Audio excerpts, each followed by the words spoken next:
तो कहानी 1878 में शुरू होती है और हम वॉटसन नाम के एक मेडिकल स्टूडेंट को देखते हैं जो एक एक्सपेरिमेंट में लगा हुआ है। वो बताता है कि आज से कई साल पहले विक्टर फ्रैंकेनस्टाइन नाम के एक डॉक्टर ने ऐसी तकनीक इजाद की थी जिससे कि एक मरे हुए शरीर के अंदर आत्मा को वापस भरा जा सकता है। उसने एक ऐसे मृत शरीर को बनाया था जिसमें आत्मा थी, सोचने समझने की क्षमता भी थी और वो दूसरे पर हमला भी कर सकता था। बेसिकली ये कॉप्स बोल सकती थी और इसका नाम था द वन। लेकिन फ्रैंकेनस्टाइन का ये इन्वेंशन खुद एक दिन भाग निकला और अपने साथ उसके रिसर्च नोट्स भी ले गया जिसमें वो तकनीक लिखी हुई थी। तो अब इतने साल बाद ब्रिटिश सरकार ने डॉक्टर विक्टर के जैसे ही मृत शरीर से काम लेने का तरीका निकाल लिया है। ये टेक्निक आर्टिफिशियल होती है जिसमें एक बॉडी के अंदर आर्टिफिशियल आत्मा भरी जाती है मशीन के जरिए। यानी कि ये जो शरीर होगा वो किसी मजदूर की तरह काम करते हैं, देश के लिए लड़ते भी हैं, लेकिन इनमें कोई विचार या भावना नहीं होती।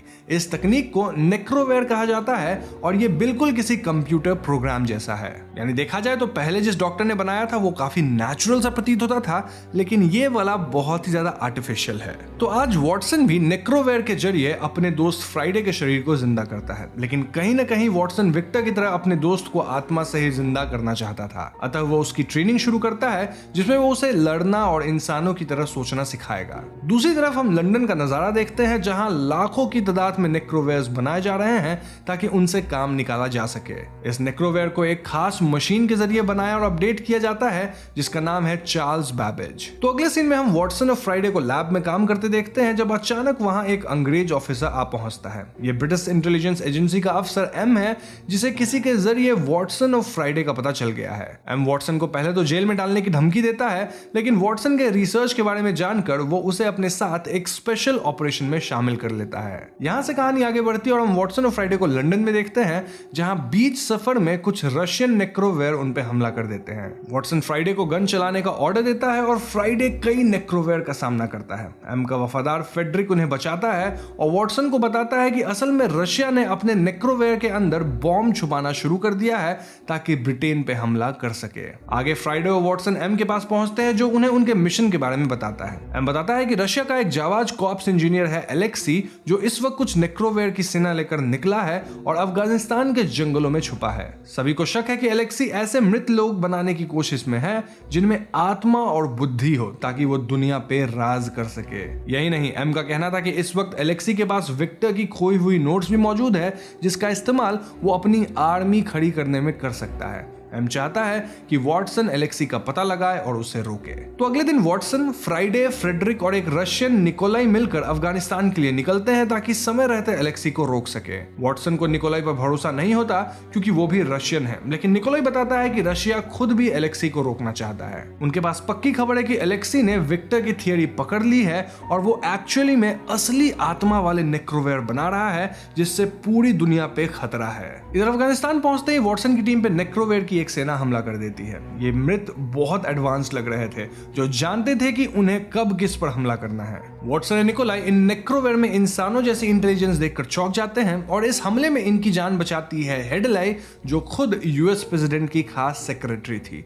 अब प्रोनाउंसिएशन हेडली है या हेडाली थोड़ा सा मैनेज कर लेना। खैर, हम देखते हैं कि वॉटसन हमलावरों में से एक नेक्रोमैन को साथ ले जाता है और उस पर एक्सपेरिमेंट्स परफॉर्म करता है। ये नेक्रोवेयर काफी गुस्से में लग रहा था और कुछ बोलने की कोशिश भी कर रहा था जो आर्टिफिशियल नेक्रोवेयर के लिए नामुमकिन था। इससे वॉटसन का शक और भी बढ़ जाता है कि इन कॉर्प्सेस में असली आत्मा हो सकती है। तो उस रात हेडली वॉटसन से मिलने आती है। वो उससे उसके रिसर्च के बारे में काफी सवाल पूछने लगती है और वॉटसन अपने एक्सपेरिमेंट के बारे में उसे बता देता है। हेडली इस एक्सपेरिमेंट में काफी इंटरेस्ट लेती नजर आती है और कहती है कि वो खुद भी एक सोल की तलाश में है। आगे हम वॉटसन, निकोलाई और फ्रेडरिक को एलेक्सी के अड्डे की तरफ बढ़ते देखते हैं जहां एलेक्सी ने कई एडवांस्ड कॉर्प्सेस की सेना बना रखी थी। एलेक्सी उनका स्वागत करता है और वो निकोलाई को धन्यवाद देता है। यहाँ हमें पता चलता है कि निकोलाई हमेशा से एलेक्सी के साथ ही था। जी हाँ, वॉटसन एलेक्सी से पूछता है कि उसने विक्टर के नोट्स को कहां छुपाया है, लेकिन एलेक्सी इस बात पर बहुत अजीब बिहेव करता है और कहता है कि यदि कभी वॉटसन को वो नोट्स मिल जाए तो उसे उन्हें डिस्ट्रॉय कर देना होगा क्योंकि वो बहुत खतरनाक है। खैर, तो अगले दिन वॉटसन और फेडरिक को एलेक्सी डिल्यूजनल हालत में मिलता है जहां उसने निकोलाई के जिंदा शरीर को नेक्रोफाई कर दिया था।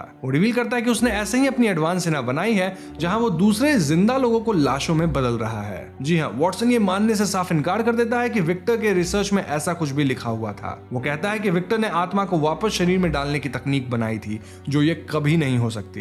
इस हादसे के बाद एलेक्सी अपना दिमागी संतुलन खो देता है और खुद को भी मार डालता है, लेकिन उससे पहले वो वॉटसन को यह पता जाता है कि विक्टर के कागज इस वक्त जापान में कहीं मौजूद है। वो वॉटसन से वादा लेता है कि वो हर हाल में उन नोट्स को ढूंढ कर डिस्ट्रॉय कर देगा। तो हादसे के बाद वॉटसन फ्राइडे और फ्रेडरिक के साथ अफगानिस्तान से निकल जाता है, जबकि हम देखते हैं कि निकोलाई की तरह एलेक्सी खुद को भी लिविंग कॉर्प्स में बदल लेता है। इस एक्सीडेंट के बाद ऑब्वियसली वॉटसन और फ्रेडरिक काफी सदमे में थे, लेकिन अपना वादा पूरा करने के लिए वो जापान जाने का फैसला करते हैं। जापान में वॉटसन को जापानीज आर्मी का मेंबर यामाजामा वेलकम करता है और बताता है कि नोट्स किसी ओसाटो केमिकल नाम की कंपनी ने जब्त कर लिए हैं। ये कंपनी भी नेक्रोवेयर बनाती है और गवर्नमेंट को शक है कि वो विक्टर के नोट्स का इस्तेमाल कर रही है। तो वॉटसन, फ्राइडे, फ्रेडरिक और यामाजावा अब केमिकल फैक्ट्री पहुंचते हैं जहां नोट्स को बहुत सिक्योरिटी से छुपाया गया था। एक तरफ कई जिंदा लाशें इन पर हमला कर देती हैं, तो दूसरी तरफ वॉटसन और फ्राइडे को नोट्स मिल जाता है। फ्रेडरिक और यामाजावा अकेले कॉप्स आर्मी का सामना करते हैं ताकि वॉटसन उन नोट्स को जल्द से जल्द जलाकर खत्म कर सके। वॉटसन ऐसा ही करने जाता है, लेकिन एन मौके पर उसे फ्राइडे की याद आ जाती है। असल में लाशों के अंदर आत्मा भरकर उन्हें वापस जिंदा करने का सपना फ्राइडे का था, जो मरने से पहले वॉटसन का सबसे अच्छा दोस्त हुआ करता था। इस बात को याद कर वॉटसन खुद को रोक नहीं पाता और फ्राइडे को सारे नोट्स एनालाइज करने का ऑर्डर देता है। ऐसा करते ही फैक्ट्री में एक अलार्म सेट ऑफ हो जाता है और चारों तरफ आग लगने लगती है। फ्राइडे की हालत भी बिगड़ने लगती है और वो कुछ बोलने की कोशिश करता है, जो देख वॉटसन बहुत बेचैन हो जाता है। उसे लगता है कि इस तरह शायद फ्राइडे की आत्मा वापस आ सकती है। इसी बीच यहाँ फ्रेडरिक और यामाजावा आ जाते हैं, जो उसे इस आग से बाहर निकालते हैं। वॉटसन यहाँ बेहोश होने लगता है, लेकिन अंत में उसे एक बूढ़ा आदमी दिखाई देता है। यह आदमी विक्टर के नोट्स उठा लेता है और रिवील करता है कि वो कोई और नहीं बल्कि द वन है, जिसे सबसे पहले विक्टर फ्रैंकेनस्टाइन ने जिंदा किया था।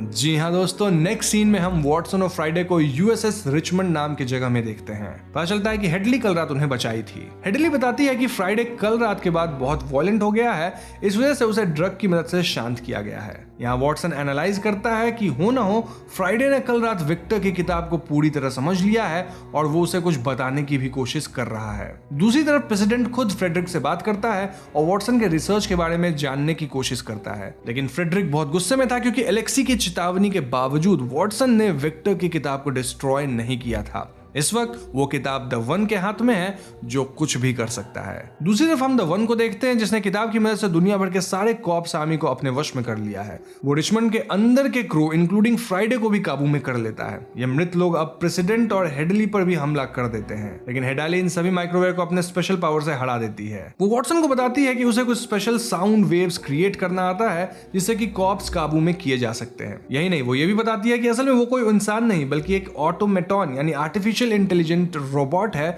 जिसे थॉमस एडिसन ने बनाया था। वो खुद भी इंसानों की तरह इमोशंस महसूस करना चाहती है, इसलिए वो वॉटसन को बचाई है ताकि वो उसे विक्टर के नोट्स के जरिए आत्मा तक पहुंचने का रास्ता बता सके। इसके बाद हेडली वॉटसन, फ्राइडे और फ्रेडरिक को एक सेफ हाउस पहुंचाती है जहां वो आगे की प्लानिंग कर सके।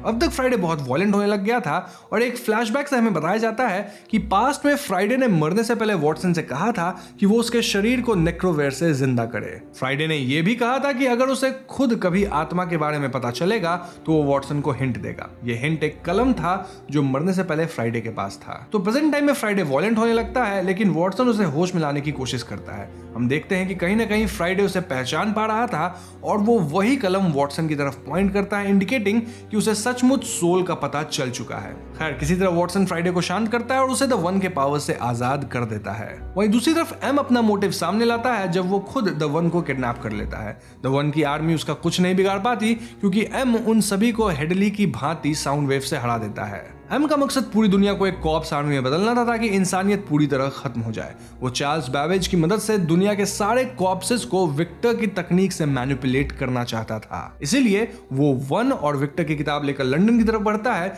लेकिन जाते हुए वन किसी तरह ये किडनैपिंग वाली खबर वॉटसन तक पहुंचा देता है। उधर वॉटसन, फ्राइडे, हेडली और फ्रेडरिक अब खुद भी एक सीक्रेट सबमरीन में सवार होते हैं ताकि लंदन पहुंचकर एम को रोक सके। वॉटसन बताता है वो और फ्राइडे मिलकर चार्ल्स बैबेज को कंट्रोल कर सकते हैं, जिससे कि एम का प्लान कभी कामयाब ही ना हो। तो आगे हम देखते हैं कि वॉटसन और फ्राइडे अपनी टीम के साथ चार्ल्स बेवेज पहुंचते हैं, जहां एम ने नोट्स की मदद से फ्रेडरिक के प्रिजर्व ब्रेन को चार्ज कर लिया है। इस दिमाग को अब तक यहां पर छुपा कर रखा गया था और इसके बाद एम साउंड वेव्स की मदद से पूरी दुनिया में इंसानों को जीता जागता मशीन में बदलने लगता है। फ्रेडरिक इस मशीन का पावर रोकने के लिए बिल्डिंग में दाखिल होता है, जबकि हेडली, फ्राइडे और वॉटसन एम को कन्फ्रंट करते हैं। एक लड़ाई छिड़ जाती है जिसमें एम जान से मारा जाता है, लेकिन इससे पहले कि द वन को पकड़ा जाता, वन हेडली और फ्राइडे को कंट्रोल में ले लेता है। वन यहाँ रिवील करता है कि उसने एम को रोकने के लिए ही वॉटसन तक किडनैपिंग की खबर भिजवाई थी।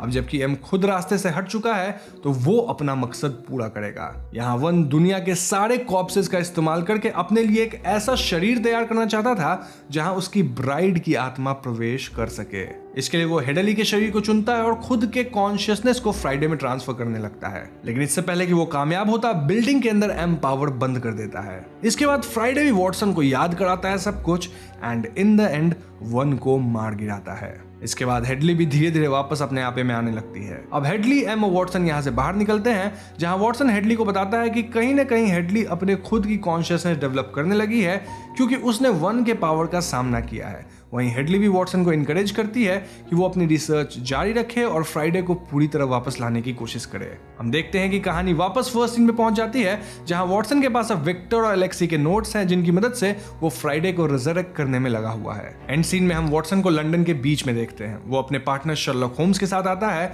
और उसकी रिसर्च सक्सेसफुल हुई है, यानी कि ये किस तरफ इशारा कर रहा है हम सब समझ रहे हैं। अब ऑब्वियसली हमें डायरेक्टली तो कुछ नहीं बताया जाता, मगर हाँ, हम बैकग्राउंड में एक आवाज सुनते हैं जो उसे थैंक्स कहती है, सेइंग कि वो जो कुछ भी बन पाया है उसी के कारण बन पाया है। हो सकता है कि ये फ्राइडे हो। वहीं हेडली और एम भी अपनी लाइफ में खुश नजर आते हैं।